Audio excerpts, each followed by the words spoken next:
रमजान के आखिरी असरे की शुरुआत के साथ ही शब-ए-कद्र की दूसरी रात इबादत में गुजरी। रविवार की रात शहर और आसपास के ग्रामीण इलाकों की विभिन्न मस्जिदों में रोजदारों ने जागकर खुदा की बंदगी की।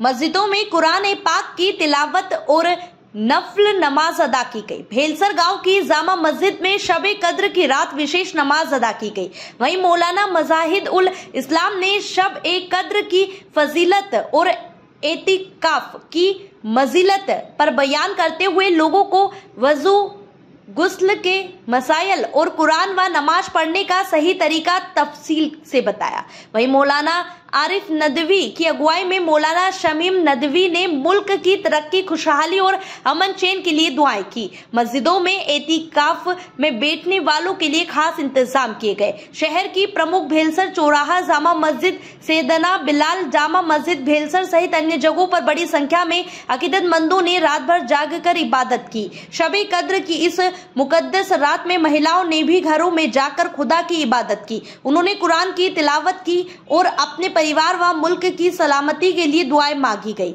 इस खास रात की बरकतों को समेटने के लिए रोजदारों ने पूरी रात खुदा के सजदे में सिर झुकाए रखा। ये रमजानुल मुबारक का आखिरी अशरा है, यानी आखिर के 10 दिन ये जो बचे हैं ये बहुत ज़्यादा अहमियत के हामिल हैं, क्योंकि इसके अंदर 2 इबादतें जो हैं बहुत ही ख़ास तौर पर हैं। एक तो ये है एतिकाफ करना।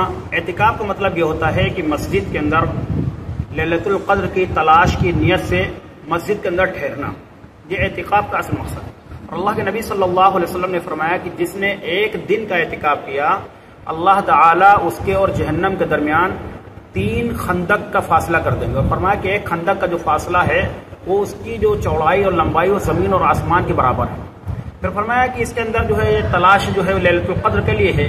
और लैलतुल क़द्र क्या है? लैलतुल क़द्र जो है ये 1000 महीनों से ज़्यादा अफजल रात है। इसके अंदर एक रात का सवाब जो है अल्लाह ताला 83 साल 4 माह इबादत करने के बराबर अता करता है। अच्छा, लैलतुल क़द्र इस उम्मत को जो मिली है ये अल्लाह के नबी सल्लल्लाहु अलैहि वसल्लम की तड़प पर मिली है। अल्लाह के नबी सल्लल्लाहु अलैहि वसल्लम के सामने जब पिछली कौमों के हालात आए, जब बनी इसराइल के कौम के हालात आए कि उन लोगों की इतनी उम्रें हुआ करती थी, 1,000 साल 700 साल तक हुआ करती थी, तो उनकी इबादतें भी बहुत ज़्यादा थी।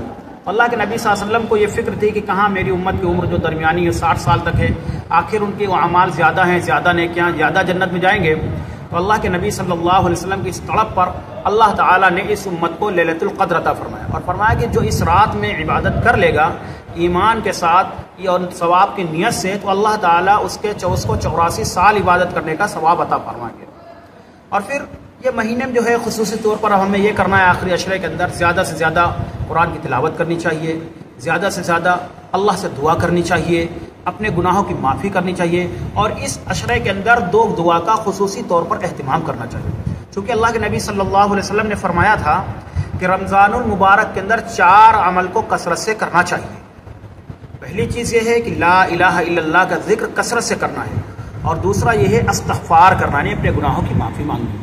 तीसरी चीज़ जो है ये दोज़ख से पनाह मांगनी है। उसके लिए इस अशरे में खुसूसी तौर पर दुआ करेंगे, अल्लाहुम्मा अजिरना मिनन नार, जितना हो सके इस दुआ का अहतमाम करें। और चौथी चीज़ ये है अल्लाह से जन्नत का सवाल करेंगे। तो इस आखिरी अशरे में हमें कसरत से खूब ज़्यादा दुआ करनी है, खूब ज़्यादा अल्लाह की इबादत करनी है, और ये तय कर लेना है कि अपने गुनाहों की माफ़ी करा लेनी है, क्योंकि अल्लाह के नबी ने फरमा दिया है कि उसकी बर्बादी और तबाही में कोई शक नहीं जिसको रमज़ान मुबारक का महीना मिले और वो अपने गुनाहों की मग़फ़िरत न करा सके, अपनी बख्शिश न करा सके। तो इसलिए इस महीने का और ज़्यादा अहतमाम है।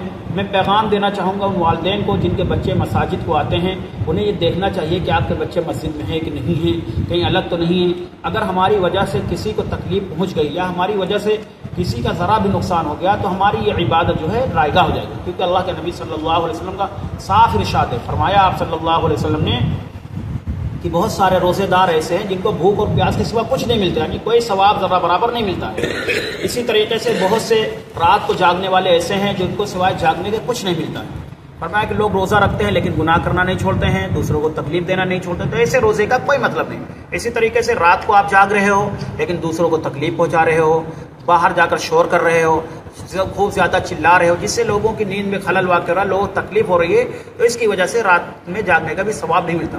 तो हमें पूरे सुकून के साथ, पूरा इत्मीनान के साथ आकर दुआ करनी चाहिए, इबादत करनी चाहिए, اور خصوصی طور پر اپنے لیے دعا کریں، اپنے مرحومین والدین کے لیے اور تمام عزیز و اقارب رشتہ داروں کے لیے، اور اپنے ملک کے لیے اسپیشلی طور پر دعا کرنی چاہیے کہ اللہ تعالیٰ اس ملک کے اندر امن و امان کو قائم کرے۔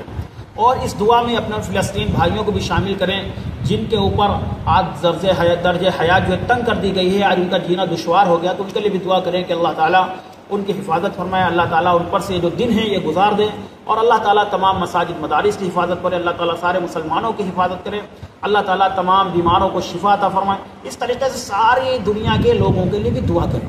جب یہ دعا کریں گے، جب اللہ تعالیٰ قبول فرما لیں گے، تو ہم اور آپ کا اس میں عمل کرنا اور اس میں عبادت کرنا یہ قبول ہو جائے گا۔ صدقہ فطر کیا ہے؟ صدقہ فطر رمضان المبارک میں اللہ کے نبی صلی اللہ علیہ وسلم نے فرمایا کہ رمضان المبارک میں روزے کے درمیان میں اگر کوئی لگ ہو جائے، کوئی غلط بات ہو گئی، تو اس کے ختم کرنے کے لیے، اس کے ازالے کے لیے صدقہ فطر ہے۔ اور صدقہ فطر جو ہے ایک معمولی سی رقم ہے۔ فرمایا کہ اگر کوئی گیہوں سے دینا چاہے تو 2.25 کلو گیہوں نکالے گا ایک آدمی کی طرف سے، اور اگر کھجور سے دینا چاہے تو 3.5 کلو اس کی قیمت ہو، 3.5 کلو کھجور، یا 3.5 کلو جو ہے وہ اگر کشمش دینا چاہے گا تو 3.5 کلو دے گا۔ اس کی قیمت آج کے وقت میں بازار کے اندر جو درمیانی ہے، گیہوں کے اعتبار سے 60 روپے ہر آدمی کا بنے گا، کھجور کے اعتبار سے دے گا تو اس کی جو درمیانی قیمت ہے وہ تقریباً 1000 سے 1100 روپے کے آس پاس آئے گی، اور کشمش جو ہے وہ 1370 روپے کے آس پاس ہے۔ یہ درمیانی چیزیں ہیں، اور اس کا جب ہم دیں تو یہ کوشش کریں کہ عید الفطر کی نماز کے جانے سے پہلے ادا کر لیں، تاکہ ہمارے وہ غریب بھائی، ہماری وہ بہنیں جو غریب ہیں، جو اس لائق نہیں ہے کہ اللہ نے ان کو دیا ہو، تاکہ وہ لوگ بھی اچھے طریقے سے اپنے عید کی سامان خرید سکیں، اپنی عید کو اچھی طریقے سے ہمارے ساتھ شامل ہو کر اپنے بچوں کے لیے کپڑے بنوا سکیں، اپنے جو ضرورتیں پوری کر سکیں اس پیسوں سے۔ تو ہمیں اس کا خیال رکھنا چاہیے، اور اس مہینے میں خصوصی طور پر جو مالدار حضرات ہیں وہ اپنے جو اللہ نے دولت دی ہے اس کی زکوٰۃ بھی نکالیں۔ زکوٰۃ کیا ہے؟ زکوٰۃ فرمائے کہ جو زکوٰۃ نکالتا ہے، زکوٰۃ جو ہے انسان کے مال کو پاک و صاف کر دیتا ہے، تو ہر ایک مالدار کو چاہیے کہ زکوٰۃ نکالا کرے۔ اور زکوٰۃ بھی ہے، اس کی ایک شرط ہے، فرمایا گیا کہ زکوٰۃ کے لیے اگر کسی شخص کے پاس اتنا روپیہ ہے جو صاحب نصاب تک ہو جائے، صاحب نصاب ہے جس کے پاس 87 گرام سونا ہو یا 52.5 تولہ چاندی ہو، اس سے کم پر زکوٰۃ کا نصاب نہیں۔ آپ کا نام؟ میرا نام مجاہد الاسلام ندوی ہے، مقام بھنسر، تحصیل گدولی، ڈسٹرکٹ ایودھیا ہے۔